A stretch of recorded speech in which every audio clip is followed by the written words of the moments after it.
자, 이제 41쪽에 균형점의 이동부터 먼저 정리를 하고, 그리고 이제 탄력성 보도록 그렇게 합시다. 이 균형점이 이동했을 때 이제 균형 가격과 균형량이 어떻게 변하는가. 균형이 이동했다는 말이 뭐야? 이 균형은 수요와 공급이 일치하는 상태가 균형 아닙니까? 이 상태가, 그죠? 그럼 지금 이 수요 공급이 일치해 있는 이 상태, 수요량과 공급량이 똑같은 상태죠, 그지? 이 수요량과 공급량이 동일한 상태를 균형이라 하거든, 시장 균형. 그리고 이 균형 상태에서의 가격이 바로 균형 가격이죠. 균형 가격 또는 균형 임대료라고 하는 거고요. 이 균형 상태에서 발생한 수요 공급량을 균형 거래량 또는 뭐 균형 수요 공급량, 균형 수급량 이렇게 표현하는데, 이 균형이 이동했다는 말은 이 균형점이 다른 곳으로 다 이동했다는 뜻이 아니야, 그지? 그러니까 지금 요 균형 상태에서 만약에 수요가 증가하면 수요수의 오른쪽으로 이동한다는 뜻이죠. 그럼 균형점이 여기서 이쪽으로 이동을 했고요. 그러면 가격은 요만큼 상승을 하게 되고 균형량도 또 증가를 할 거 아니야, 그지? 그리고 공급이 또 공급 곡선이 이동해가지고 공급이 만약에 감소한다면 공급 곡선이 좌측으로 이동한다는 뜻이죠. 그럼 공급이 감소하면은 역시 균형점이 여기서 이쪽으로 이동을 했으니까, 그지? 가격은 상승을 하는데 균형량은 감소를 하게 되겠죠. 이렇게 균형점이 이동을 했을 때, 이 균형이 이동을 했을 때 균형 가격과 균형량이 어떻게 변하는가를 정리하고 계셔야 되는데, 먼저 이제 수요공급 중 하나만 변하는 경우입니다. 수요공급 중 한 개만 변하는 경우. 그러니까 수요 곡선만 이동하거나 공급 곡선만 이동해가지고 수요와 공급 중 한 개만 변하는 경우가 먼저 거기 정리되어 있죠. 그 수요 공급이 각각 별도로 변하는 경우, 그 1번에 정리된 거. 이게 이제 한 개만 변한다는 뜻이다, 그지? 자, 수요만 증가하거나, 그러니까 수요 곡선만 오른쪽으로 인해서 수요만 증가하거나, 또 수요 곡선이 왼쪽으로 인해서 수요만 감소하는 경우가 있고, 또 수요 곡선은 변화가 없는데 공급 곡선만 오른쪽으로 인해서 공급이 증가하거나, 공급 곡선이 왼쪽으로 인해서 공급이 감소하는 경우에 균형 가격과 균형량이 어떻게 변하는가, 이게 먼저 정리가 돼 있어야 되겠죠. 자, 수요만 변하는 경우, 수요만 변할 때는 균형 가격이나 균형량은 전부 수요하고 동일 방향으로 가지. 그러니까 수요만 증가하면 균형 가격 상승, 균형량도 증가. 수요가 감소할 때는 균형 가격도 하락, 균형량도 감소해서 이 수요만 변할 때는 가격하고 양은 전부 수요하고 동일 방향으로 변합니다. 공급만 변하는 경우는 균형량, 이 량은 항상 공급하고 동일 방향으로 변하지만 가격은 공급과 반대방이다. 그러니까 공급이 증가하면 양은 증가하는데 가격은 하락하게 되죠. 그 공급이 감소하면 양은 따라서 감소해요. 그러나 균형 가격은 상승한다. 그래서 공급만 변할 때는 항상 균형량만 공급 방향과 동일 방향으로 가고 균형 가격은 언제나 반대 방향으로 변한다는 게 구분 포인트. 이 가격하고 양이 어떻게 변하는가 하나만 변했을 때부터 정리를 해놓고, 그 다음에 이제 수요 공급이 동시에 변하는 경우입니다. 수요도 변하고 공급도 변해서 수요와 공급이 동시에 변하는 경우는 네 가지 경우가 있는데, 우리 지금 교재는, 그지? 거기 2번하고 3번에 있는 것처럼 큰 2번하고 3번은 수요와 공급이 동시에 증가하거나 감소하는 경우, 증가, 감소 두 가지만 나와 있죠. 이 두 가지 경우만 지금 교재에 있습니다. 첫째는 이제 수요도 증가, 공급도 증가. 그래서 수요 공급이 동시에 증가하는 경우, 그게 2번에 나와 있죠. 3번은 이제 수요도 감소, 공급도 감소, 수요 공급이 동시에 감소하는 경우, 이게 3번에 나와 있잖아요, 그지? 이 두 가지는 나와 있어요. 근데 다른 두 가지가 없어. 수요가 증가하고 공급이 감소하는 경우도 있고, 그 다음에 수요는 감소하는데 공급은 증가하는 경우가 있습니다. 이렇게 네 가지 경우인데 동시에 변하는 경우는 지금 교재는 요 1, 2번 요 두 가지만 나와 있어요. 이렇게 수요 공급이 동일방으로 이렇게 동시에 증가하거나 동시에 감소해서 수요 공급의 방향이 동일방으로 변할 때는 뭘 종하고 양동을 종해야 되고, 수요와 공급이 반대방으로 변할 때는 가수를 종하라 그랬지. 이제 양동은 가격하고 양 중에서 양은 수요 공급하고 동일방으로 간다는 뜻이죠. 양동이까지. 양은 항상 수요와 공급이 변하는 방향과 동일방으로 변한다. 그래서 양은 항상 수요 공급하고 동일방으로 이렇게 가니까 양동이라는 거죠. 양은 동일방으로 가는데 가격은 어떻게 된다? 알 수 없다. 그러니까 가격은 상승하는 경우도 있고 하락하는 경우도 있고 변화가 없는 경우도 있습니다. 그래서 어떻게 변할지를 모른다는 뜻이고요. 수요와 공급이 반대방으로 변할 때 그때는 이제 가수를 정하는데, 가수는 가격은 수요를 따라간다는 뜻이죠. 이 균형 가격은 항상 수요를 따라서 수요하고 똑같은 방향으로 변한단 말이에요. 가격은 수요를 따라 언제나 이 가격은 수요하고 같은 방향으로 항상 움직인다는 뜻이죠. 근데 양은 어떻게 된다? 알 수 없다. 그러니까 양은 이제 증가하기도 하고 감소하기도 하고 변화가 없는 경우도 있어요. 그래서 수요공급이 동일반응하면 일단은 양동, 반대반응하면 일단은 가수를 정해야 되는 건데. 자, 1번처럼 수요가 증가하고 공급도 증가하게 되면 수요와 공급이 동일반이죠. 그럼 동일반이니까 뭘 적용해서? 양동을 적용해갖고 거기 나와 있네. 양은 항상 얘들하고 동일반으로 언제나 증가한다. 양은 증가 다 돼 있죠. 그죠? 증가라고 돼 있는데 가격은 어떻게 되느냐? 알 수가 없어요. 그러니까 가격은 상승할 수도 하락할 수도 불변일 수도 있기 때문에 알 수가 없다는 뜻이 되겠죠. 그리고 두 번째처럼 역시 수요가 감소하고 공급도 감소하는 경우는 역시 수요하고 공급이 동일 방향이니까 양동을 적용해서 그지? 양은 수요가 동일 방향으로 어떻게? 감소한단 말이에요. 반드시 감소, 양은. 근데 가격은 알 수가 없겠죠. 그러니까 가격은 상승할 수도 하락할 수도 불변이 되는 경우도 있으니까 알 수 없다는 뜻이 되겠죠. 이제.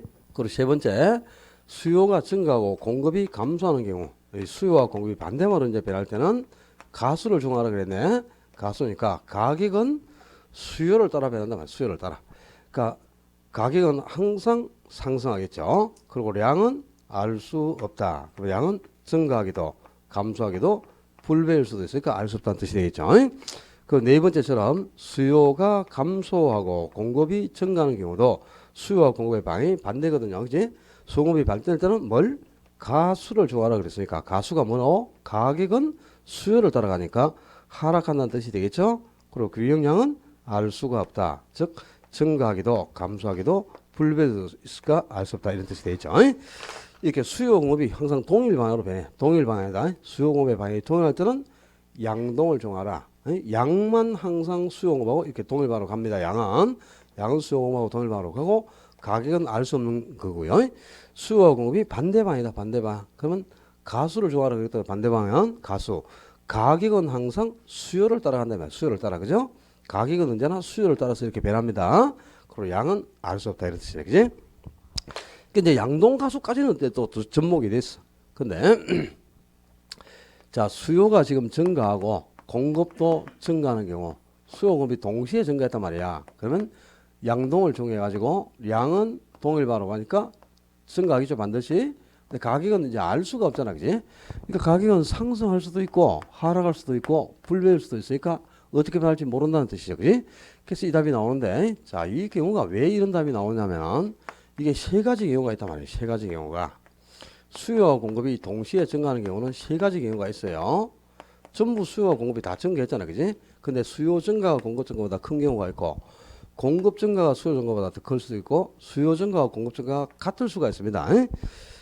자, 이 변화분이 동일한 경우는 아직 우리 시험에 나온 적이 없으니까 이거는 몰라도 상관없겠어요. 근데 뭐가 더 크다고는 우리 시험에 계속 나오니까 여기까지는 알아야 된다. 자, 수요가 증가하고 공급도 증가했지만 공급 증가보다 수요 증가가 더 크잖아요. 그럼 이런 경우에는 큰 쪽과 같다. 큰 쪽하고. 작은 게 아니고 큰 쪽하고 같습니다. 그럼 수요만 증가한 경우가 같으니까 이 수요만 증가한 요 경우와 답이 같아진다. 그런 뜻이에요. 그러니까 수요가 증가할 때는 가격이나 양은 수요하고 전부 동일하니까 가격도 상승하고 양도 증가하고 이렇게 되겠죠. 근데 수요 증가보다 공급 증가가 더 커요. 그럼 큰 게 공급 증가니까 이 경우는 공급이 증가한 경우가 같아진단 말이에요. 큰 경우가. 그러니까 공급만 증가할 때는 어떻게 돼? 균형 양은 공급과 같은 방향으로 가죠. 요 공급이 증가한 경우, 요 경우, 그지? 양은 공급과 같은 방향이잖아, 그지? 근데 가격은 반대니까 하락해야 되겠죠. 자, 이렇게 뭐가 더 큰 경우하고 나온다. 그러면 큰 쪽과 같아지는 겁니다. 알았어요? 여기까지는 정리를 딱 안 하면 안 돼. 뭐가 더 큰 경우가 나오면 큰 쪽과 같다. 여기까지를 정리해 놓고, 거기에 4번에 균형점의 이동과 탄력성과의 관계하는 게 낫지. 물론 이제 탄력성을 정리를 하고 이걸 하면 좋겠지만, 그죠? 이 책에 나와 있으니까 책 순서대로 요거부터 먼저 설명을 드리고 나중에 탄력성에서 정리를 하면 되겠죠. 자, 요건 아주 중요한 거예요. 그냥 매년 무조건 그냥 한 문제 이상은 고정적으로 출제가 되는 영역이라. 그래서 4번에 정리된 내용이 대단히 중요한 건데요. 그게 뭘 뜻하느냐. 이제 탄력성의 크기에 따라서 균형점이 이동을 했을 때 균형 가격과 균형량이 어떻게 변한가를 설명하고 있습니다. 자, 첫째는 탄력성이 완전 탄력이다. 수요가 완전 탄력이든 공급이 완전 탄력이든 탄력성이 완전 탄력일 때는 항상 뭐가 변하지 않는다. 가격. 거기 보시면 완전 탄력돼 있을 때는 그지? 가격이 불변이라고 돼 있잖아. 그지? 그러니까 지금 수요가 증가했을 때 완전 비탄력이면 균형 가격은 수요가 증가하면 완전 탄력적일 때는 불변이 더 있죠. 불변. 그죠? 불변이라고 되어 있죠. 완전 탄력이면 항상 가격이 불변이 되는 거다. 그러니까 완전 탄력일 때는 언제나 가격이 불변이 됩니다. 가격이. 그러면 완전 비탄력일 때는 수요가 완전 비탄력이든 공급이 완전 비탄력이든 상관없어요. 탄력성이 완전 비탄력일 때는 항상 거래량이 언제나 불변이 된다 이 말이야. 그러니까 완전 탄력일 때는 가격이 불변, 완전 비탄력이면 거래량이 항상 불변입니다. 그 다음에 가격은 탄력이 아니에요. 탄력적이 아니고 비탄력적일 때가 비탄력적일수록 항상 변화폭이 더 크게 나타나요. 가격은 그러니까 언제나 비탄력적일 때가 변화폭이 크다는 말은 상승할 때도 더 크게 상승하고 하락할 때도 더 크게 하락한다 이런 뜻이 되겠죠. 그지? 가격은 항상 탄력이 아니고 비탄력이어야 돼. 비탄력 때가 오를 때도 더 오르고 내릴 때도 더 내린다. 다만 양은 탄력적이어야 됩니다. 탄력적일수록 또 상승할 때도 더 크게 증가할 때도 더 크게 증가하고 감소할 때도 더 크게 감소해가지고 변화가 더 크게 나타난대요. 이거는 여러분들이 몰라도 상관없어. 양은 탄력적일수록 변화가 큰데 이거는 시험에 다룬 적이 없으니까 제일 시험에 많이 다루는 게 가격이 언제 변화가 크게 나타나는가. 이게 가장 그냥 뭐 대부분 답으로 다 오는 게 가격은 비탄력입니다. 탄력이 아니고 비탄력 때가 상승할 때도 크게 상승, 하락할 때도 크게 하락하고 그리고 완전 탄력이면 언제나 뭐가 불변? 가격. 완전 비탄력 때는 뭐가? 거래량이 불변이에요. 그게 그럴 수밖에 없는 것이죠. 완전 탄력적이라는 말은 곡선이 수평선이라는 뜻이 되겠죠. 이때가 완전 탄력. 그러니까 완전 비탄력의 경우는 곡선이 수직선일 때나 이때가 완전 비탄력인데 지금 세로축이 뭐야? 가격이잖아. 그죠? 가로축이 양이고 그 완전 탄력 때는 균형점이 여기서 이렇게 이동을 하든 이렇게 이동하든 그지? 가격은 항상 똑같은 수준에서 고정되어 있지 않습니까? 그지? 그죠? 그러니까 언제나 가격은 불변이 되는 거지. 가격은 언제나 똑같은 수준에 있으니까 완전 탄력은 언제나 가격이 불변이다. 그다음에 완전 비탄력적이면 지금 이 가로축이 거래량인데 거래량은 여기서 균형점이 여기서 이쪽으로 이동하든 여기서 이쪽으로 이동하든 간에 양은 항상 요 수준에 다 고정되어 있거든요. 증가하거나 감소할 수가 없는 거지. 그래서 언제나 이렇게 완전 비탄력 때는 양이 항상 불변이 되는 거예요. 그 다음에 가격은 탄력이 아니고 왜 비탄력 때가 상승할 때도 크게 상승하고 하락할 때도 크게 하락하느냐. 이게 지금 세로축이 가격이. 그러니까 곡선이 세로에 이 수직에 가깝다면 오를 때도 많이 오르고 내릴 때도 많이 내려요. 수평에 가깝다면 변화될 수가 없단 말이야. 곡선이 수직에 가까울수록 비탄력, 수평에 가까울수록 탄력이잖아. 그지? 그래서 항상 비탄력 때가 가격은 오를 때도 많이 상승할 때도 많이 상승하고 하락할 때도 많이 하락한다는 뜻이죠. 거래량은 이제 가로축이 양이니까 곡선이 가로에 수평에 가깝다면 증가할 때도 많이 증가하고 감소할 때도 많이 증가해요. 근데 수직에 가깝다면 양은 변화되기 어렵죠. 수평에 가깝다는 게 탄력이니까 양은 이제 탄력대가 변화가 큰데요. 이거는 시험에 안 나와. 그러니까 위에 1, 2, 3번을 가지고 주로 이제 시험을 내는데 자 이렇게 나오겠죠. 봐라. 수요가 완전 탄력적일 때 공급이 증가하면 균형 가격은 어떻게 되냐. 수요가 완전 탄력이면 수요 곡선은 수평이라는 뜻이죠. 근데 공급이 증가했다 그 말이 뭐야. 공급 곡선이 오른쪽으로 이동했다는 뜻이죠. 그럼 공급이 증가했어. 증가하니까 균형점이 여기서 일로 이동하니까 가격은 변화가 있어 없어요? 없잖아 그래. 그지? 그러니까 수요가 완전 탄력일 때는 공급이 증가하든 공급이 감소하든 간에 그지? 무조건 그냥 가격은 똑같은 수준에서 고정돼 있잖아. 그지? 그렇죠? 그다음에 또 이게 수요가 아니고 공급이라도 마찬가지. 공급이 완전 탄력일 때 수요가 증가했다. 수요가 증가했다면 수요곡선이 오른쪽으로 이동하는 거죠. 또 수요가 감소하면 수요곡선이 왼쪽으로 이동하지. 그럼 역시 수요가 증가하든 수요가 감소하든 균형점이지 똑같은 이 선에서 왔다 갔다 하고 있는데 이 가로축이 이 세로축이 가격이기 때문에 가격은 똑같은 수준에서 전혀 변화가 없잖아요. 그지? 그러니까 항상 곡선이 이렇게 완전 탄력, 수요가 완전 탄력이든 공급이 완전 탄력이든 곡선이 수평선이다. 완전 탄력일 때는 언제나 가격이 항상 불변이 되는 거죠. 그지? 그 다음에 또 완전 비탄력이라는 말은 뭐야? 곡선이 수직선이죠. 그럼 자, 수요가 완전 비탄력이다. 수요가 완전 비탄력 때 공급이 증가해서 공급의 증가는 공급 곡선이 오른쪽으로 이동하는 거죠. 그다음에 공급의 감소는 공급 곡선이 왼쪽으로 이동하는 거죠.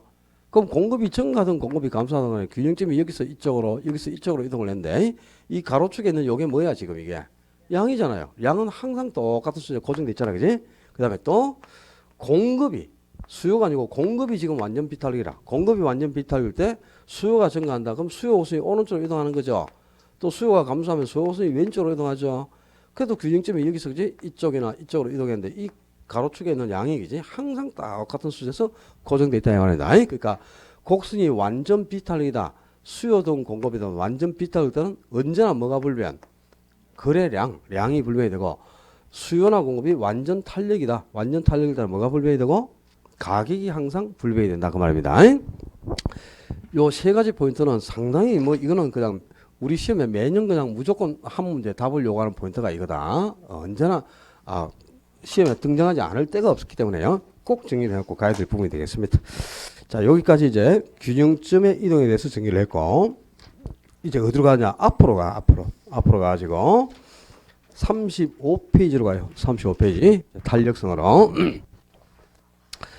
이 탄력성은 이제 수요의 탄력성도 있고 공급의 탄력성도 당연히 있겠죠. 근데 탄력성에서도 중요한 거는 수요의 탄력성이에요. 수요의 탄력성에서 거의 그냥 뭐 90% 이상 출제를 하고요. 공급의 탄력성은 그다지 크게 중요하지는 않습니다. 근데 수요의 탄력성은 종류가 상당히 많죠. 수요의 탄력성은 수요의 가격 탄력성, 우리가 정리해야 될 것만 수요의 가격 탄력성, 수요의 소득 탄력성, 수요의 교차 탄력성 세 가지를 딱 정리를 하고 가야 돼요. 수요의 가격 탄력성은 가격이 변할 때 수요량이 가격보다 많이 변하냐 적게 변하냐. 그러니까 가격이 변할 때 수요량의 변화가 얼마나 크게 나타나는가를 측정하는 척도입니다. 그러니까 분모가 뭐다? 가격 변화율. 분자가 수요량의 변화율. 그러니까 수요의 탄력성은 전부 그지? 이 수요의 가격 탄력성이든 수요의 소득 탄력성이든 수요의 교차 탄력성이든 전부 수요량의 변화율이 분자에 위치합니다. 그러니까 수요의 가격 탄력성은 가격이 변할 때 수요량이 얼마나 크게 변하는가를 측정하는데 가격과 수요량이 무슨 관계죠? 반비례하는 관계죠. 그지? 그럼 가격이 상승하면 수요량이 감소할 것이고 가격이 하락하면 수요량은 증가하겠죠. 이 가격하고 수요량이 반비례하는 게 수요 법칙이잖아. 그지? 요걸 먼저 기억해야지. 이 가격하고 수요량은 반비례한다. 그럼 가격과 수요량이 반비례하니까 가격이 상승한다면 수요량이 감소하겠죠. 이 상승하면 상승분은 플러스가 되고 수요량이 감소하면 감소분은 마이너스가 돼. 또 가격이 하락하면 하락분이 마이너스가 되고 수요량이 증가하면 증가분이 플러스가 되거든. 그럼 분모하고 분자가 이 가격과 수요량이 반비례하는 거니까 항상 부호가 반대부호가 될 수밖에 없겠죠. 분모 문제가 그지? 분모 문제의 부호가 반대부호라면 무조건 이건 계산하면 반드시 음수가 나옵니다. 값이 그지? 그래서 언제나 이 수요의 가격 탄력성은 가격과 수요량이 반비례하기 때문에 항상 탄력성이 음수로밖에 계산될 수가 없어요. 그러면 탄력성이 음수로 계산되면 수요량이 증가하는지 감소하는지 구분 자체가 안 돼. 감소한다는 뜻밖에 안 되니까. 그래서 이제 가격 탄력성은 절대값으로만 계산한단 말이야. 절대값으로. 그래서 이 절대값으로 계산하니까 부의 부호도 양수하고 똑같이 취급되는 거예요. 그래서 항상 가격 탄력성은 절대값으로 계산하니까 음수는 나올 수가 없어요. 무조건 가격 탄력성은 양수만 있다. 자, 첫 번째 포인트를 아셔야 됩니다. 가격 탄력성은 가격 탄력성이다. 수요의 가격 탄력성을 계산할 때만 절대값으로 계산하는 거예요. 그래서 가격 탄력성은 항상 0보다 큰 양수만 나오지 음수는 나올 수가 없다는 걸 기억을 해야 되고. 자, 가격 탄력성이 가격이 변할 때 수요량이 얼마나 많이 변한가를 측정하고 있죠. 그럼 자, 가격 탄력성은 첫째가 절대값으로 표시하기 때문에 항상 양수다. 음수는 나올 수가 없다. 그다음에 두 번째, 가격 탄력성은 가격이 변할 때 수요량이 얼마나 많이 변한가를 측정하고 있죠. 양의 변화를 측정하고 있는 거지. 이거는 그 성질의 변화를 측정하고 있는 게 아니죠. 그지? 그러니까 항상 탄력성은 양의 변화를 측정하기 때문에 정량적 지표에 해당한다 이 말이야. 정성적 지표가 아니고 성질의 변화가 아닌 양의 변화를 측정하는 척도이기 때문에 탄력성은 정량적 지표이지 정성적 지표가 아니다. 세 번째, 이 탄력성을 읽는 요령. 자, 읽어봐요. 분자부터 읽으면 수요량의 변화율, 요 분자를 분모로 나눈 값이잖아. 그지?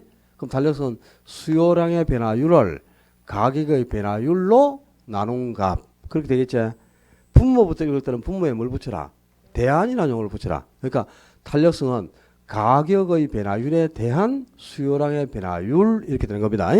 그러니까 가격의 변화율에 대한 수요량의 변화율 그래야지 또 수요량의 변화율에 대한 가격의 변화율 그러면 분모 문제가 바뀐 거죠. 이 분모 문제가 바뀌면 그건 탄력성이 아니고 신축성이 따로 있어요. 그러니까 수요량이 변할 때 가격이 얼마나 크게 변동하는 걸 측정하는 거 그게 수요의 가격 신축성이라서 탄력성하고 역수가 됩니다. 이 신축성은 수요의 탄력성과 역수거든요. 그러니까 분모 문제를 절대 바꾸면 안 된단 말이야. 신축성은 시험에 안 나오니까 몰라도 상관없어. 그러니까 탄력성이 중요한 거니까 가격의 변화율에 대한 수요량의 변화율 대안을 항상 분모에 붙이는 거다. 알았죠? 그 다음에 이게 변화율이라면 비율이잖아. 비율 그죠? 비율이니까 분모 문제가 또 있겠죠. 백분율로 표시를 해야 되니까 이 가격 변화율은 원래 가격에서 가격 변동분이 얼마가 생기느냐 이 말이야. 원래 가격에서 가격이 변화된 정도를 가격 변화율, 수요량의 변화율은 원래 수요량에서 수요량이 얼마나 많이 변화가 생기느냐. 원래 수요량에서 수요량이 변동된 정도. 이걸 이제 수요량의 변화율 이렇게 표현한 겁니다. 물론 이제 탄력성은 나중에 결국 계산 문제로 기착이 되는 거니까 계산을 해봐야 되는데요. 지금 이 요약집이니까 계산 문제라든가 이런 건 전혀 안 들어있죠. 그러니까 이제 우리가 그 파트마다 계산이 필요한 게 있겠죠. 계산이 필요한 거는 다음 주 그 핵심 정리 노트 나갈 때 그죠? 사례 문제로 계산 문제로 넣어가지고 다음 주 수업 전에 이번 주 수업했던 내용 중에 계산이 필요한 거는 다음 주 수업 전에 미리 OX 문제를 나눠드리고 아침에 그걸 풀어주고 넘어가도록 그렇게 할게요. 알았죠? 지금은 이제 이론만 일단 정리하고 정규 수업에는 그리고 그 다음 주에 복습 시간에 그지? OX 문제 대신에 이제 계산 문제라든가 이런 거 가지고 오늘 거는 뭐 설명이 필요한 거 없잖아. 총론 파트는 그지? 다음 주부터 이제 수용업으로부터는 요소마다 이제 계산 영역이 다 포진되어 있으니까 계산이 필요한 거는 그 다음 주 핵심 정리 노트에 반영을 해가지고 문제를 넣어서 풀보게 하고 아침에 수업 중에 미리 풀어드리고 다음 파트 진도 나가는 걸 그렇게 진행하도록 할게요. 너무 염려하실 필요는 없어요. 자, 일단 이 공식 자체를 기억해놔야 되고 이제 거기 탄력성이 크기에 따른 특성하는 게 있죠. 가로 1번에 자 수요의 탄력성은 이 탄력성을 나타내는 부호가 뭐죠? 영문 E가 탄력성을 나타내는 부호입니다. 그러니까 영문 E는 탄력성을 뜻하는 부호인데요. 이 탄력성은 0에서 무한대까지 5개의 값을 가진다. 탄력성이 가장 클 때가 무한대일 때 이때를 완전 탄력. 이 용어들이 절대 바뀌면 안 된다. 그지? 그리고 탄력성이 가장 적을 때가 0일 때가 완전 비탄력. 그리고 탄력성이 1이 되는 경우가 뭐다? 단위 탄력. 그리고 탄력성이 1보다 큰 경우도 있고 1보다 적은 경우도 있어요. 1보다 클 때를 탄력, 1보다 적을 때를 비탄력 이렇게 표현하는 거죠. 그러니까 자 봐라. 지금 분모에 있는 가격이 변할 때 분자에 있는 수요량이 얼마나 변하는 걸 측정하는 게 탄력성이죠. 근데 가격이 20% 변할 때 수요량이 30%가 변했다. 그럼 탄력성은 1.5가 되겠죠. 근데 반대로 이제 가격이 20% 변할 때 수요량이 10%밖에 변하지 않았다. 그럼 탄력성은 0.5가 되죠. 자, 요 탄력성이 1보다 클 때를 뭐라 하고? 탄력. 1보다 적을 때를 비탄력이라 한다. 요거 이제 구분하고 있죠. 그럼 요까지 구분하는데 이걸 이제 지문으로 만들어내면 또 틀려요. 그럼 봐라 말이야. 수요가 탄력적인 경우에는 가격의 변화율보다 수요량의 변화율이 더 크다. OX. 지금 적어놓고 가격은 20% 변했는데 수요량이 30% 변했잖아. 그러니까 가격보다 수요량의 변화율이 더 크니까 탄력성이 1보다 크죠. 그러니까 수요가 탄력적인 경우에는 가격의 변화율보다 수요량의 변화율이 더 크다. 맞잖아. 그죠? 수요량의 변화율이 더 클 때가 탄력 아닙니까? 그러면 수요가 비탄력이라는 것은 가격의 변화율이 수요량의 변화율보다 더 크다는 것이다. 그렇죠? 분자가 수요량의 변화율이고 분모가 가격 변화율 아니야 지금.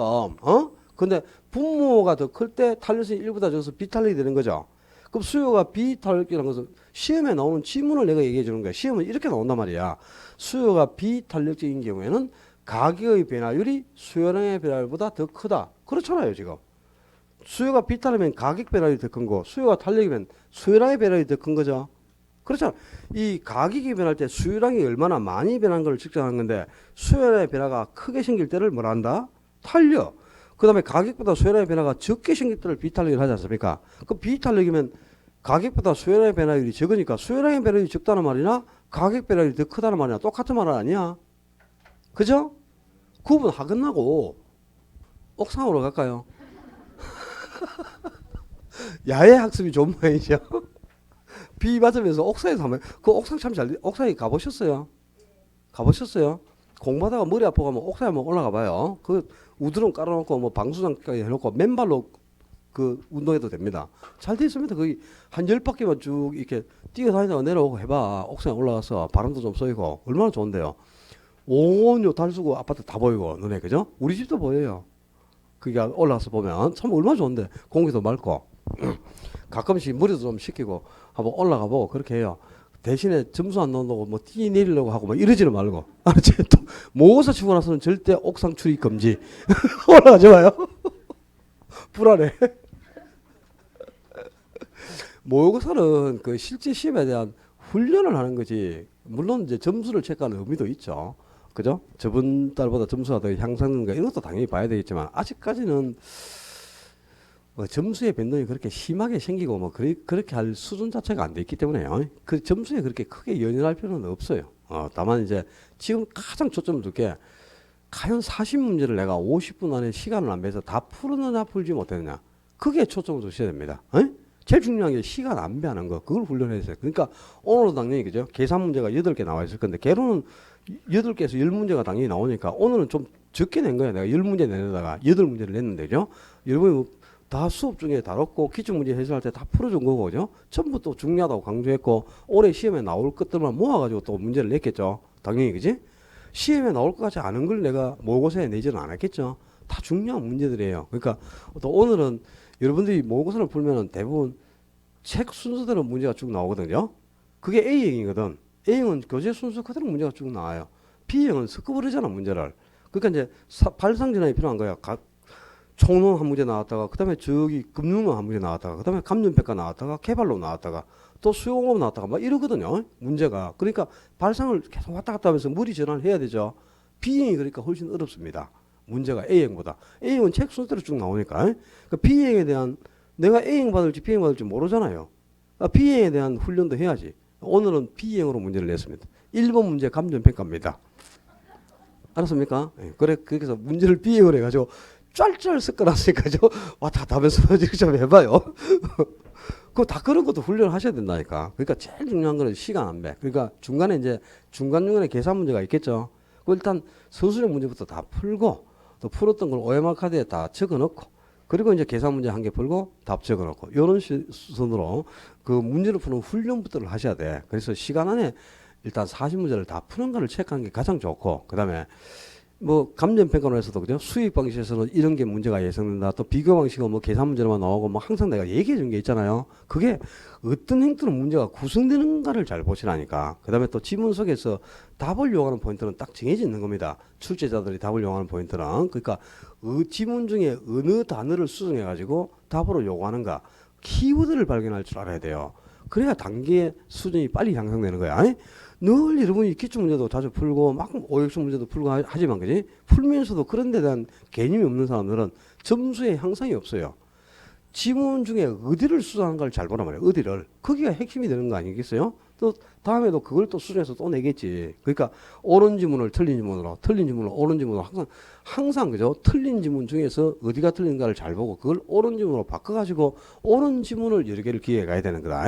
그렇게 해서 학습을 하면 좋겠죠. 그러니까 자 봐라. 이제 탄력성이 1보다 크다는 말은 이 가격이 변할 때 수요량이 어느 정도 많이 변한 걸 측정하는 건데 수요량의 변화가 커야만 탄력성이 1보다 큰 값이 나와서 탄력이 되는 거고 가격보다 수요량의 변화가 적다면 탄력성이 1보다 적어서 비탄력이 되는 거죠. 그러니까 수요가 탄력이라는 말은 가격의 변화율보다 수요량의 변화율이 더 크다 그 말이고요. 수요가 비탄력이면 가격 변화율보다 수요량의 변화율이 더 적다는 뜻이죠. 그럼 수요가 단위 탄력일 때는 가격의 변화율과 수요량의 변화율이 같다 이렇게 되겠죠.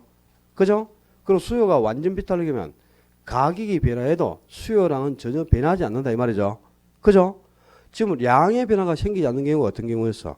완전 비탄력 때는 항상 양이 불변이라고 그랬잖아. 그죠? 그러니까 아무리 가격이 변해도 수요량이 변하지 않는다. 그때가 완전 비탄력이고 그때가 탄력성이 0이다 이 말입니다. 그지? 그죠? 그러면 토지의 공급이 완전 비탄력일 때는 토지의 공급량은 불변이다 그 말이죠. 그죠? 한 국가 전체의 토지 공급량이 불변일 때 토지의 공급이 완전 비탄력이 되죠. 완전 비탄력인 경우가 탄력성이 0이다 이 말이야. 그지? 그렇죠? 자, 한 국가 전체의 토지 공급량이 불변이라면 한 국가 전체의 토지 공급량이 불변이라면 토지 공급의 탄력성은 0이다. 맞죠? 공급의 탄력성이 0일 때가 완전 비탄력. 완전 비탄력은 공급량이 전혀 변동이 없다 이 말이에요. 그지? 공급량의 변화가 없을 때 그때가 바로 완전 비탄력입니다.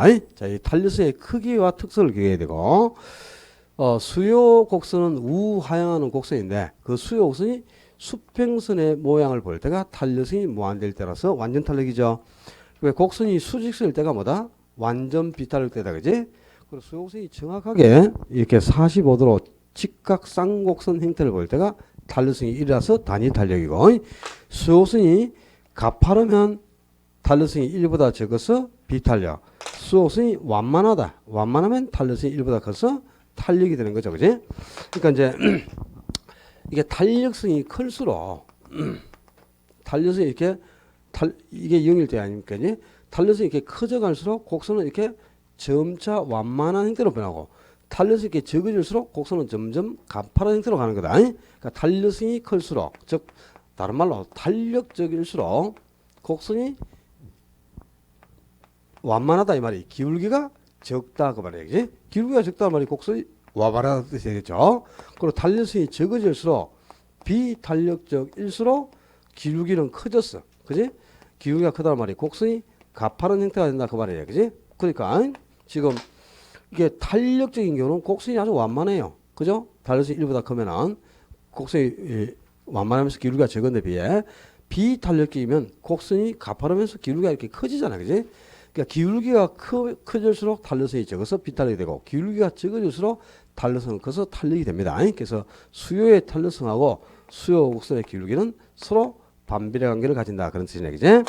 탄력성이 크면 곡선은 완만해서 경사도가 완만해서 탄력적이면 기울기가 적어지고 비탄력적일수록 기울기가 크고 경사도는 급하다. 즉 가파른 형태가 된다. 그런 뜻이네. 그지? 이 탄력성과 탄력성의 특성 또 탄력성과 기울기의 관계도 알아놓고 뒤로 가서 36쪽에는 이제 소득 탄력성하고 교토 탄력성이 나왔는데 이거는 조금 이따가 정리를 하고요. 37페이지부터 정리한 뒤에 소득 탄력성하고 교토 탄력성 한꺼번에 정리해요.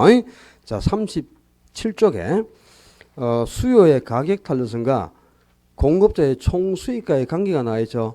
거기서도 이제 탄력성이 이렇게 5개 크기를 가지잖아. 그지? 근데 완전 비탄력하고 완전 탄력적인 경우는 뭐 가격에 따라 수입이 어떻게 변하는가 알 필요 없습니다. 요거는 시험하고 관계가 없는데요. 위에 세 칸에 있는 단위 탄력, 비탄력, 탄력일 때 기업이 어떤 가격 전략을 써야만 총 수입이 증가하게 되는가. 이게 상당히 중요한 포인트란 말이야. 기업 총 수입과 탄력성과의 관계가. 자, 항상 기업의 총 수입, 판매인의 총 수입은 어떻게 계산을 한다 그랬죠? 총 수입은 가격과 수요량을 곱한 값이 총 수입이 된다 이 말입니다. 이 가격의 수요량을 곱해서 수입이 결정되는 겁니다. 공급량이 아니고. 그래서 그 가격의 수요량을 곱해서 수입을 계산하기 때문에 그 총 수입은 수요의 탄력성에 따라 달라지지 공급의 탄력성하고 총 수입은 아무 관계가 없는 거다. 아셨죠? 수요의 탄력성에 따라 달라지는데 자, 첫째가 수요의 탄력성이 1보다 커서 수요가 탄력적인 경우가 있고 또 수요의 탄력성이 1보다 적어서 수요가 비탄력적인 경우가 있겠죠. 그리고 수요의 탄력성이 1이라서 수요가 단위 탄력적인 경우가 있다. 그지? 물론 완전 탄력, 완전 비탄력이지만 그거는 시험하고 관계가 없어요. 그래서 항상 이 세 가지 경우만 정리를 하면 되는데 수요가 탄력될 때는 항상 가격을 인하해야 돼. 인하. 가격이 하락해야 된단 말이에요. 가격이 하락해가지고 저가 정책을 써야만 총 수입이 증가해요. 만약에 수요가 탄력적인데도 불구하고 가격을 인상한다면 오히려 수입은 감소하게 되는 거다. 그래서 항상 수요가 탄력되는 가격을 인하해라. 그래야 수입이 증가하고 수요가 비탄력되면 가격을 인상해야 되죠. 인상해서 고가 정책을 실시해야 수입이 증가하게 되지. 수요가 비탄력된데도 불구하고 가격을 인하해버리면 오히려 수입은 반대로 감소합니다. 수요가 단위 탄력기라서 수요곡선이 직각 쌍곡선 형태를 볼 때는 가격을 인상하든 인하든 간에 가격을 인하시키든 인상하든 즉 가격이 상승하든 하락하든 언제나 수입은 불변이 됩니다. 수입의 변동이 생기잖아요. 그러니까 이제 지문으로 나오면 이렇게 나오죠. 수요의 탄력성이 1인 경우에는 임대료의 변화와 상관없이 총 수입은 불변이다. 맞죠? 임대료가 어떻게 변하든 수입은 항상 불변이 되는 겁니다. 그리고 수요가 탄력적일 때는 가격을 인하하는 것이 총 수입 증가에 유리하다. 이렇게 나온단 말이에요. 그지? 기억을 해야죠. 이게 탄력적일 때는 가격을 인하, 비슷할 때는 가격을 인상할 때 수입이 증가하는데 반대가 되면 안 됩니다. 꼭 기억을 해놔야 되겠고요. 그 다음에 11번에 부동산 수요의 탄력성에 영향을 미치는 요인. 그게 이제 그 수요의 탄력성을 결정하는 요인, 즉 수요를 탄력적으로 변화시켜주는 요인을 뜻하는 거야. 수요를 탄력적으로 변화시켜주는 요인을 뜻하는데 어떻게 하면 수요가 탄력적으로 변하는가? 이게 상당히 중요하죠. 수요가 탄력적으로 변한다는 말은 수요량의 변화가 크게 생긴다는 거죠. 가격보다 수요량의 변화가 크면 수요가 탄력, 가격보다 수요량의 변화가 적으면 수요가 비탄력이잖아. 그지? 그러니까 수요가 탄력이다 이 말이 수요량이 많이 변한다 이 말이야. 그러니까 가격이 하락하면 수요량이 가격보다 더 많이 증가해버리고 또 가격이 상승하면 수요량은 감소하는데요. 가격이 상승한 것보다 수요량의 감소가 더 크다는 거죠. 그럼 탄력이 될 거 아니야. 그지? 그러니까 수요량의 변화가 크다. 수요량이 크게 증가할 수도 있고 크게 감소할 수도 있는데 이 수요량의 변화가 크면은 수요는 탄력이 되겠죠. 보라고 가격이 20% 하락했더니 수요량이 40% 증가했어요. 탄력 비탄력. 가격이 20% 상승했다. 그랬더니 수요량이 30% 감소했어요. 탄력 비탄력. 다 탄력이라. 요것도 탄력성이 2가 나오고 요것도 탄력성이 1.5니까 1보다 크잖아. 그지? 가격 탄력성은 전부 절대값으로 계산하기 때문에 이게 뭐 감소 부위든 상승 부위든 하락 부위든 뭐 전혀 상관없어. 무조건 절대값이니까 1보다 크면 그냥 무조건 탄력 아닙니까? 그러니까 수요가 탄력이라는 말은 수요량의 변화가 커진다 이 말이야. 수요량의 변화가 크다는 뜻이죠. 또 수요량의 변화가 크다는 말은 수요량이 크게 증가할 수도 있고 가격보다 수요량이 크게 감소할 수도 있다는 거죠. 좀 가격이 변한 것보다 수요량이 크게 감소해도 수요가 탄력이잖아. 그지? 그러니까 꼭 수요량이 크게 증가할 때만 탄력이 되는 게 아니고 수요량이 가격보다 많이 감소해도 탄력입니다. 수요량의 변화가 크면 무조건 탄력이니까. 오케이? 그럼 어떤 것이 이제 수요량을 크게 변화시켜서 수요를 탄력으로 변화시키는가? 이건 전부 다 알아야 돼. 자, 첫째는 대체재는 많을수록, 그지? 대체재가 많으면 많을수록 대체재가 많은 상품은 해당 상품을 조금만 가격을 인상해버리면 대체재를 다 구매해버리니까 해당 상품의 수요량은 큰 폭으로 감소합니다. 수요량의 변화가 커서 매우 수요가 탄력적이 되죠. 그리고 기간은 단기보다는 항상 뭐일수록 장기일수록 수요량의 변화가 커서 수요가 탄력이 되는 거죠. 기간은 장기일수록. 그리고 용도는 다양하고 또 용도 전환이 쉬울수록 수요는 탄력적이죠. 그죠? 여러 용도로 구매를 해서 수요량의 변화가 크니까. 그리고 규제는 완화할수록 수요량이 크게 증가해서 수요가 탄력적으로 변화되겠죠. 당연히. 아주 중요한 것이지. 주구용하고 상공업용 중에는 뭐가 더 수요가 탄력? 주구용이 상공업용보다는 수요가 훨씬 더 탄력이 됩니다. 주구용이 상업용 공업용에 비해서는 주구용이 훨씬 더 수요가 탄력이다. 그리고 생활 필수품하고 사치품 중에는 뭐가 더 탄력? 사치품일수록 생활 필수품이 아니라 사치품일수록 수요가 훨씬 더 탄력이에요. 생활 필수품은 아무리 가격을 변화시켜도 수요량이 변화되지 않아요. 어차피 사용을 해야 되니까. 사치품은 조금만 가격을 인상하면 도저히 못 사니까 수요량이 크게 변해서 수요가 탄력적이 되죠. 전체적인 부동산은 수요가 비탄력이라. 근데 이 규모가 큰 부동산을 어떻게 할수록 세분하면 할수록 용도나 규모에 따라서 나누면 나눌수록 세분할수록 수요의 탄력성은 커져서 수요가 탄력이 됩니다. 소득 수준은 어떨수록 높을수록 소득 수준이 높을수록 즉 저소득층보다는 고소득층일수록 수요가 월등히 더 탄력적이 되죠. 그리고 아까 나왔다 개별 수요자의 수요를 전부 합친 것이 시장 수요니까 시장 수요가 수요량의 변화가 크죠. 수요량이 더 크니까 개별 수요 곡선보다 시장 수요 곡선이 더 완만하고 수요가 더 탄력이다. 그리고 신규 주택이 중고주택보다는 월등히 수요가 더 탄력적입니다. 신규 주택하고 중고주택 중에 똑같이 가격을 인하면 전부 신규를 훨씬 더 많이 구매하니까 그러니까 오래된 제품보다는 신상품일수록 수요가 더 탄력적이다. 똑같은 말이고요. 그리고 중고주택보다는 신규주택이 더 고가죠. 중고보다는 신규가 더 고가품 아닙니까? 그러면 저가품보다는 고가품일수록 수요가 더 달리다. 똑같은 말들이에요. 이게 전부 다. 수요를 달기로 변화시키는 요인이 상당히 여러 가지가 있는데 이거는 한 개, 두 개, 뭐 어느 게 중요하고 안 중요하고 아니고요. 다 중요합니다.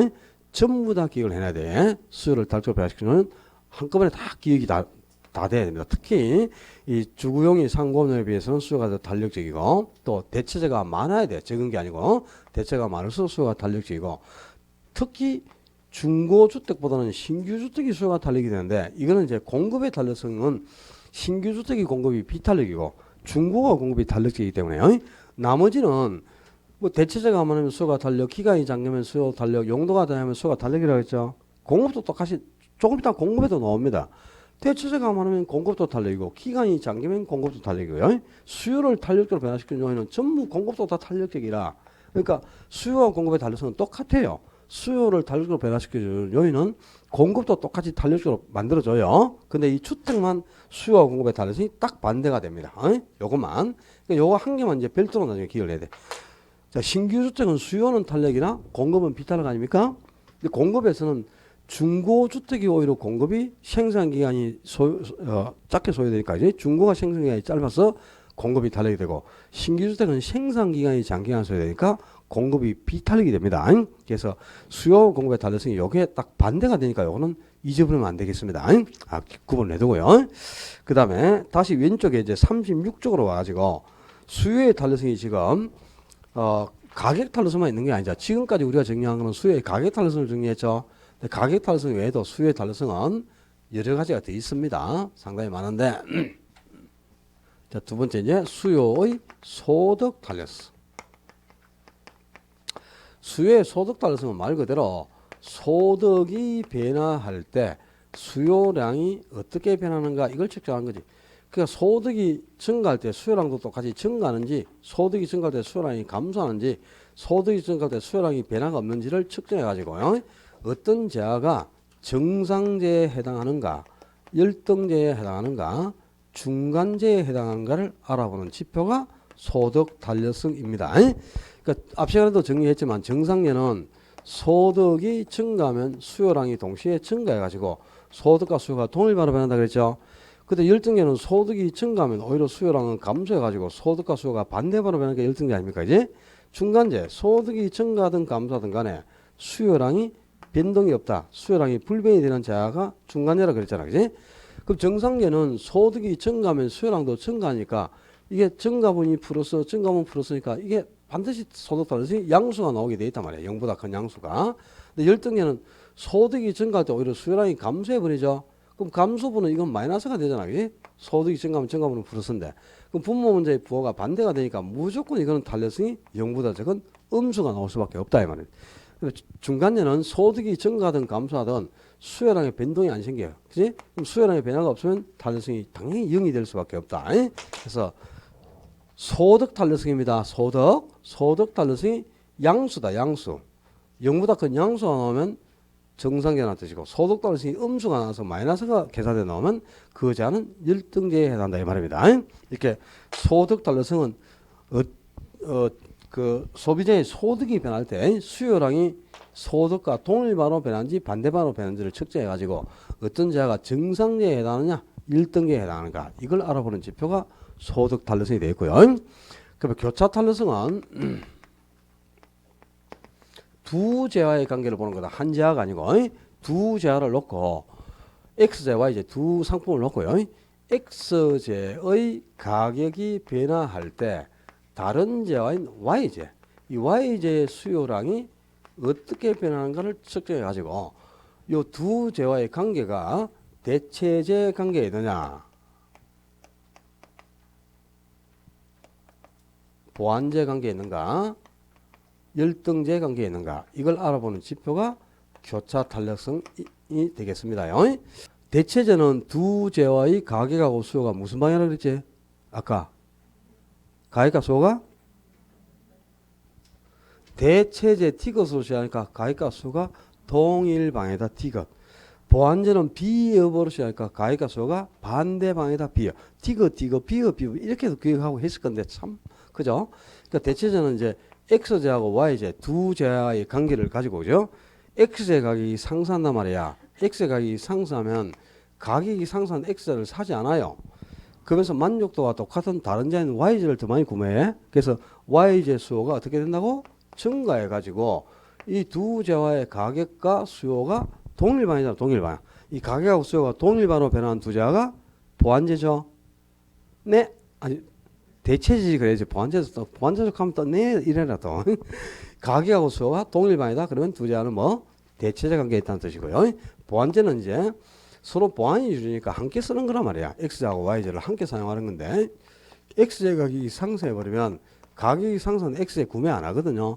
그럼 함께 사용하는 Y제도 살 일이 없단 말이야. X제하고 Y제를 함께 쓰는데 X제 안 사면 Y제를 살 일이 없으니까 당연히 Y제 수요가 어떻게 돼 있어? 감소하겠죠. 그래서 이렇게 두 제와의 가격하고 수요가 서로 어떻게 된다? 반대반이잖아요. 가격과 수요가 이렇게 반대반으로 변하는 두 제가 보완제죠. 가격하고 수요가 동일반이면 대체적. 항상 이 가격하고 수요의 방향을 가지고 구분해야 된다. 또 정상계나 열등은 소득과 수요의 방향을 가지고 그죠? 소득하고 수요가 동일반이면 정상제고 반대반이면 열등제. 오늘 문제 나와 있습니다. 정상계, 열등계, 대체적, 보완제 구분하는 거 한 문제로 만들어 놨다. 알았죠? 오늘 했으니까 당연히 오늘 풀면은 맞추겠죠? 이 열등제가 이거 왜 나오는?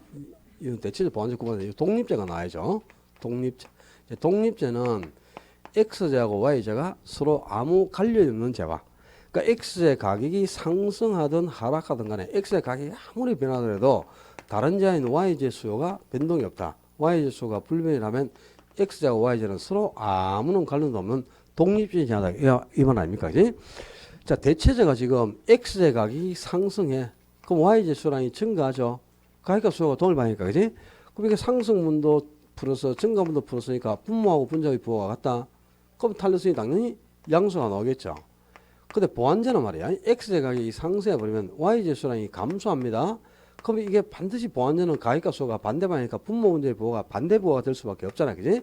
그래서 부호가 반대라면 탄력성의 값도 음수가 나올 수밖에 없단 말이야. 마이너스가. 독립제는 X제 가격이 상승하든 하락하든 Y제 수량이 불변이잖아. 그지? 수요량의 변화가 없으면 탄력성은 당연히 0이 될 수밖에 없겠지. 그지? 자, 지금 우리가 무슨 탄력성이라 이게 교차 탄력성입니다. 교차 탄력성이 양수다. 0보다 큰 양수가 나와서 그럼 요 두 제와는 대체제 관계가 있다 이 말이고요. 교차 탄력성이 마이너스가 나와야 돼. 음수가 나오면 두 제와는 보완제 관계에 있다 이런 뜻입니다. 그리고 교차 탄력성이 0이면 두 제와는 서로 아무런 관련 없는 독립적인 제와 관계다 이런 뜻인데요. 이렇게 두 제와의 가격과 수요량의 관계를 가지고 대체적 관계냐 보완적 관계인가를 알아보는 게 교차 탄력성이 되겠습니다. 시험에 나오면 여러분들이 많이 틀리는 게 가격 탄력성하고 교차 탄력성을 한꺼번에 문제를 내잖아요. 그러면 가격 탄력성은 자, 한 제와 X제라는 상품이 있으면 X제의 가격이 변할 때 그 해당 상품인 X제의 수요량이 얼마나 변한가를 측정하는 거라. 그지? 그러니까 분모 문제에 반드시 같은 제가 들어가야 된단 말이야. X제 가격이 들어가면 여기에 X제의 수요량이 들어가야 가격 탄력성이 계산되는 거죠. 근데 교차 탄력성은 두 제와의 관계를 보는 거니까 X제 가격이 변할 때 X제가 아니고 Y제인 다른 제와의 수요량이 어떻게 변한가를 측정해야 돼. 그래야 이제 두 제와의 관계가 대체제나 보완제인가가 판가름 나는 거잖아. 그지? 교차 탄력성 계산하면서 여기에 X제 가격을 분모해 놓고 분제도 Y제 수요량이 아니라 X제 수요량을 넣어버리면 그건 교차 탄력성을 계산한 게 아니고 가격 탄력성을 계산한 게 되죠. 그지? 자, 이게 이제 여러분들이 꼭 기억해야 될 포인트가 한 문제의 가격 탄력성과 교차 탄력성을 계산하는 걸 한꺼번에 내거든요. 그럼 가격 탄력성은 분모하고 분자에 같은 제하가 들어가야 된다. 근데 교차 탄력성은 분모 분자에 다른 제하가 들어가야 되죠. 이게 이제 초점이다 이 말이야. 자, A 부동산 가격이 10% 상승하자 A 부동산의 수요량은 5%가 감소했어. 근데 B 부동산 수요는 오히려 7%가 증가했습니다. 이때 이제 기억해가지고 가격 탄력성을 계산하라. 그다음에 2연 교차 탄력성 A 가격에 대한 B 수요의 교차 탄력성을 계산해봐라. 그다음에 D가 돼가지고 A하고 B 부동산 간의 관계가 어떤 제와 관계인가를 알아봐라. 여기 이제 한 문제로 나온단 말이야. 그러면 가격 탄력성은 A의 가격이 변할 때 A의 수요량이 얼마나 변한가를 측정해야 되겠지. 그 다음에 교차 탄력성은 A의 가격이 변할 때 다른 제한인 B의 수요량이 얼마나 변한가를 측정해야 되는 겁니다. 그죠? 그러면 이 두 제의 관계를 볼 때는 가격하고 두 제의 가격하고 수요의 방향이 동일 방향이니까 반대 방향을 가지고 구분을 해야 되겠지. 그지? 자, 그럼 가격 달러서는 A의 가격이 10% 상승해서, 그지? 그랬더니 A 수요량이 5% 감소했다 그랬죠. 그럼 이건 가격 달러서는 항상 절대값이니까 이거 뭐 감소해도 플러스 아니야, 그지? 그럼 이거는 2분이니까 0.5가 나오죠. 그럼 이때는 뭐라 해? 가격 달러서는 비탄력적이다 그래야 되겠죠, 그죠? 그 다음에 교차 달러성은 A의 가격이 10% 상승을 냈어. 그랬더니 B의 수요량이 7% 증가했단 말이야. 그지? 그럼 이게 상승분 증가분이 다 플러스니까 양수가 나올 수밖에 없겠지. 그지? 그럼 당연히 이거는 0.7 이렇게 나와야 되겠죠. 그죠? 교차 달러성이 0.7은 0보다 크죠? 교차 달러성이 0보다 큰 양수라, 양수. 그러면 두 제한은 대체제 관계가 되겠죠. 왜 대체가 되느냐? 당연히 A의 가격이 상승을 해서 상승. 그지? A 가격이 상승하자. 다른 제한인 B 수요 증가했잖아, 증가. 그럼 가격하고 수요가 동일반으로 변하고 있잖아, 그지? 그런 두 제한은 대체제 관계에 있다. 이렇게 되겠네, 그지? 자, 해결하겠지? 풀겠지?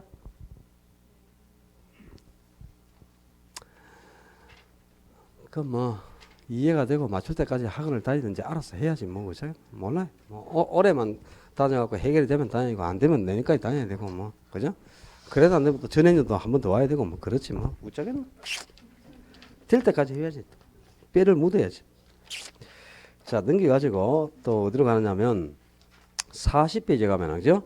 40페이지 이제 7번에 공급의 가격 탄력성 하는 게 나왔죠. 그러니까 탄력성은 수요의 탄력성도 있지만 당연히 공급의 탄력성도 있죠. 근데 수요의 탄력성하고 공급의 탄력성이 똑같아요. 그러니까 수요의 탄력성이, 수요의 가격 탄력성이 가격이 변할 때 수요량이 얼마나 변한가를 측정하는 것 아닙니까? 그럼 공급의 가격 달랐으니까 수요가 공급으로 바뀌었으니까 이 수요 자리를 공급으로만 바꿔놓으면 되겠지, 그지? 그러니까 가격이 변할 때 공급량이 얼마나 변한가를 측정하는 거, 그게 바로 공급의 달랐으니까 공급의 달랐음도 똑같아요. 공급의 달랐음도 수요의 달랐음하고 똑같이 0에서 무한대까지 양수. 공급은 가격과 공급량이 비례하죠. 그러니까 자, 공급의 가격 달랐으니 가격이 변할 때 공급량이 얼마나 변한가를 측정하는데 가격이 상승하면 공급량이 증가, 가격이 하락하면 공급량이 감소하죠. 그럼 이게 분모 문제가 반드시 요게 플러스면 이것도 플러스, 이게 마이너스면 이것도 마이너스가 되죠. 그럼 분모 문제의 부호가 동일부호잖아, 그지? 그럼 이거는 항상 그냥 양수로만 계산하는 거야, 양수. 음수는 절대 나올 수가 없어요. 그러니까 공급의 가격 달러서는 가격과 공급량이 비례하니까 양수로만 계산되니까 절대값으로 계산할 필요 자체가 없죠. 수요의 가격 달성을 계산할 때만 절대값으로 계산한 거지, 공급의 달성이나 수요의 소득 달성, 교통 달성은 전부 그냥 나오는 그대로 그냥 계산한 겁니다. 절대값이 아니고. 감소하면 감소분도 그대로 표시를 해주고, 공급의 달성도 똑같이, 그죠? 0에서 무한대까지 5개 값이 있고, 공급의 달성이 무한대면 완전 탄력이고, 0이면 완전 비탄력이고, 1이면 단위 탄력이고, 1보다 크면 탄력, 1보다 적으면 비탄력. 뭐 똑같아. 그 다음에 아까 수요를 탄력으로 배달시키는 요인이 여러 개가 있었죠. 대체재가 많을수록 수요가 탄력, 기간이 장길수록 수요가 탄력, 용도가 다양할수록 수요가 탄력, 규제가 완화될수록 수요가 탄력, 뭐 상공업보다 주구용이 수요가 더 탄력, 다 했잖아, 그죠? 수요를 탄력적으로 배달시키는 요인은 공급도 똑같이 탄력적으로 배달시켜줘요. 그러니까 거기 자 8번에 공급의 탄력성에 영향을 미치는 요인 해가지고, 그지? 2번에 단기는 비탄력, 장기가 탄력이라고. 그 다음에 뭐 4번에 기술 혁신, 기술이 향상될수록 당연히 공급량의 변화가 크니까 공급이 탄력이고, 또 저장 비용이 많다. 저장 비용이 많다는 말은 부패하기 쉽다는 거죠. 부패하기 쉬운 물건일수록 많이 공급을 못 하겠지. 그럼 공급량의 변화가 적은 거야. 그래서 부패하기 쉬울수록 저장 비용이 많이 들수록 공급은 비탄력이 되는데요. 이런 거는 상식적인 수준에서 이해를 하고 계셔야 되고, 6, 7번에 있는 것처럼 용도 전환이 쉽고 용도가 다양할수록, 또 규제가 완화될수록 역시 수요가 탄력이 아니고 공급도 탄력. 대체재가 많으면 수요도 탄력이고 공급도 탄력. 그러니까 항상 수요가 탄력이면 공급도 탄력이 되거든요. 그런데 거기 8번에 봐. 공급량 측정 기간이 장길수록 탄력, 단길수록 비탄력이라고 했죠. 좀 전에 기간은 단기보다는 장기가 탄력이라고 그랬죠. 요 지문하고 10번 지문을 한번 봐봐. 10번. 오래된 재고주택일수록 탄력이고 신규주택일수록 비탄력이라고 했죠. 이거는 왜냐? 10번 지문은, 그죠? 신규 주택일수록 생산기간이 장기간 소요된단 말이야. 생산기간이. 그래서 생산기간이 장기인 상품은 비탄력. 생산기간이 짧아야만 공급량의 변화가 커서 탄력이 되는데 중고주택은 생산기간이 필요가 없어요. 이미 생산기간을 거쳐서 이미 공급되어 있는 거니까. 그래서 즉각 공급량을 변화시켜주기 때문에 공급이 매우 탄력이 되는데 신규주택은 최소한 생산기간이 1, 2, 3년 정도는 소요가 돼야만 공급을 늘릴 수가 있는 거야. 그래서 생산기간이 오래 걸리는 신규가 훨씬 공급이 비탄력이 되는데 아까 수요에서는 신규주택이 수요가 탄력이고 중고가 비탄력이라고 했잖아. 그지? 그러니까 수요 공급의 탄력성은 똑같아요. 수요가 탄력적으로 변화되는 요인은 공급도 똑같이 탄력적으로 만들어주는데 지금 신규주택, 중고주택 이 주택만 딱 반대가 되잖아. 그지? 그래서 이걸 기억하라고. 자, 지문도 이렇게 나오면 측정 기간은 단길수록 비탄력, 장길수록 탄력이 됩니다. 기간은 항상 장기가 탄력이라고 그랬죠.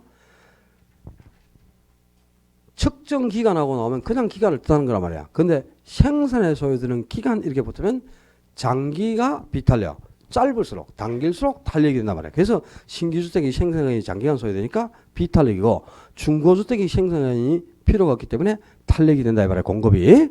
그래서 이 수요하고 공급의 탄력성이 정반대가 되는 게 주택밖에 없어요. 나머지는 수요가 탄력이면 공급도 탄력적이라고. 무슨 뜻인지 알겠죠? 근데 주택만 신규주택은 수요는 탄력이나 공급이 비탄력. 그 다음에 중고주택은 공급은 탄력이나 수요가 비탄력 이렇게 되겠네. 그지? 예, 주택만 수요하고 공급의 탄력성이 딱 반대가 되니까 그거 한 개 비교해서 기억해둬요. 자, 지금까지 이제 우리가 뭐 했느냐? 수요와 공급의 기본 이론하고 수요와 공급의 탄력성까지 해서 수요 공급 이론을 지금까지 정리를 한 겁니다. 물론 뭐 아직까지 부족한 것도 많이 있고요. 또 계산 문제도 첨가해서 이제 많이 풀어야죠. 이런 계산 문제도. 계산 요령은 나중에 균형점을 이동해서도 그 균형 가격과 균형량이 어떻게 변하는지 계산하는 문제가 있잖아. 그죠? 그것도 풀어야 되고, 탄력성 계산 과정도, 풀어야 되는데, 계산 문제는 다음에 별도로 자료를 만들어가지고 다음 주 복습 시간에, 그지? 풀도록 하시고, 42쪽에 경기 변동. 이 경기 변동부터는 칠판 닦고 조금만 쉬었다 합시다. 고생했습니다.